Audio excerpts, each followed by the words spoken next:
With just one simple trick, I can tell you the secret to change your life. Let me also tell you the secret that the doctors don't want you to know. What do the prettiest twins in the world look like now? Find out all these things and more on The Daniel Natal Show.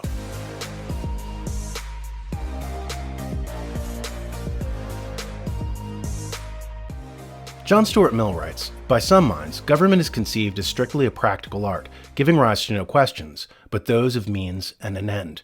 Forms of government are assimilated to any other expedients for the attainment of human objects. They are regarded as wholly an affair of invention and contrivance. Being made by man, it is assumed that man has the choice either to make them or not, and how or on what pattern they shall be made." He adds, "To these stand opposed another kind of political reasoners, who are so far from assimilating a form of government to a machine that they regard it as a sort of spontaneous product, and the science of government as a branch, so to speak, of natural history. According to them, forms of government are not a matter of choice. We must take them in the main as we find them. Governments cannot be constructed by premeditated design. They are not made, but grow. Our business with them, as with other facts of the universe, is to acquaint ourselves with their natural properties and to adapt ourselves to them. A dog, for instance, isn't aware that a building is constructed. He thinks that it sprouted from the ground like a tree.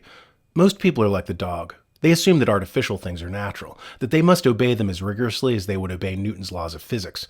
Reinhard Bendix wrote of the medieval era that the vast mass of people acquiesced to the established order out of religious awe, for the rule of the privileged few appeared to the many as if it were a force of nature. Karl Popper said that the tribe dwells in a charmed circle of unchanging taboos of laws and customs, which are felt to be as inevitable as the rising of the sun. I say all this because of the Supreme Court recently taking up the issue of OSHA laws and COVID mask mandates. When people saw the court artist representation of the justices, only one of them was not wearing a mask. One of the posters in the comment section of the article wrote, "Just like the Salem witch trials, nobody has the balls to controvert the ritual, lest they be singled out as a transgressor and perpetrator of communal harm." At mention of the Salem witch trials, I thought that yes, what we're watching is mass formation psychosis, and it's extremely analogous to the Salem witch trials. You have something with no science backing it whatsoever, but everyone falls in line with what bribed politicians receiving under-the-table pharmaceutical money to lock down their society. And if you resist, you're basically subjected to wide-eyed true believers who think that you're in league with the devil for disobeying the corporations.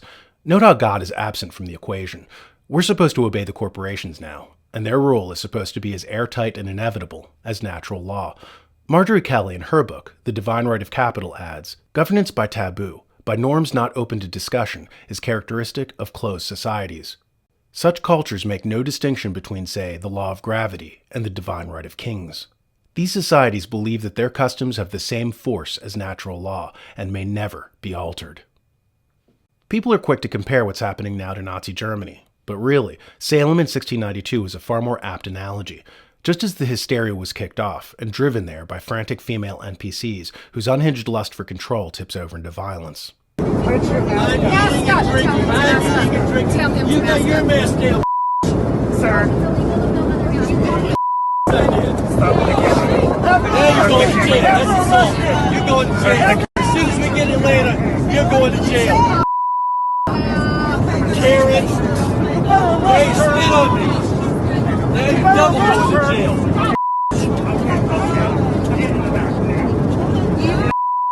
Piece of Piece of pussy, sit down, Karen. Sit down, Karen. Sit down, Karen. Look, she punched me. She Put your smashed my face. mask on. Tell him to put his mask on. Put your She mask punched on. me. She scratched my face. I wanted to fuck Put out. your mask on. Put your mask Put on. yours on. The last time Salem witch trial behavior was allowed to get out of control, the King of England said that the Americans had proven that they were unworthy of self-rule. Charles Beard, in A History of the United States, writes, "With persons accused of witchcraft, the Puritans were still more ruthless. When a mania of persecution swept over Massachusetts in 1692, 18 people were hanged, 1 was pressed to death, many suffered imprisonment, and 2 died in jail." Just about this time, however, there came a break in the uniformity of Puritan rule. The Crown and Church in England had long looked upon it with disfavor, and in 1684, King Charles II annulled the old charter of the Massachusetts Bay Company. Basically, the king dissolved the colonist government and sent over people from England to rule, since the Americans had proven themselves so unequal to self-rule. So unless the adults seize control of the situation and cooler heads prevail, yanking away power from a media bent on fear-mongering and corporations using irrationality to peddle products that no one needs, then we may very well lose our republic. In the end, the biggest threat wasn't from an enemy invader, but from those who would weaponize the irrational, whip up public hysteria, and use fear, oppression, and persecution as tools to acquire more political power. Get away! Get off! Fighting me! Fighting me! Fighting me! What is it? Be not afraid. Get away! Ye are in a house of God. Be not afraid. What afflicts you? A witch! A witch! A witch! Afflicts me! Where be this witch?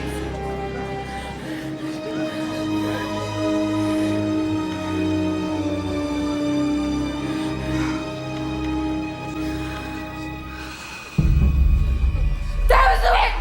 She's the witch! If you want to learn more about our nation and how it became great in the first place, purchase our new bookazine, Trump World. Key in Trump25DN to get free shipping and handling. That's Trump25, D as in Daniel, N as in Natal. As in the first American Revolution, the first step to securing your liberty is freeing your mind. Learn your own history and see how the past is affecting the present. Order a copy of Trump World today at thenewamerican.com.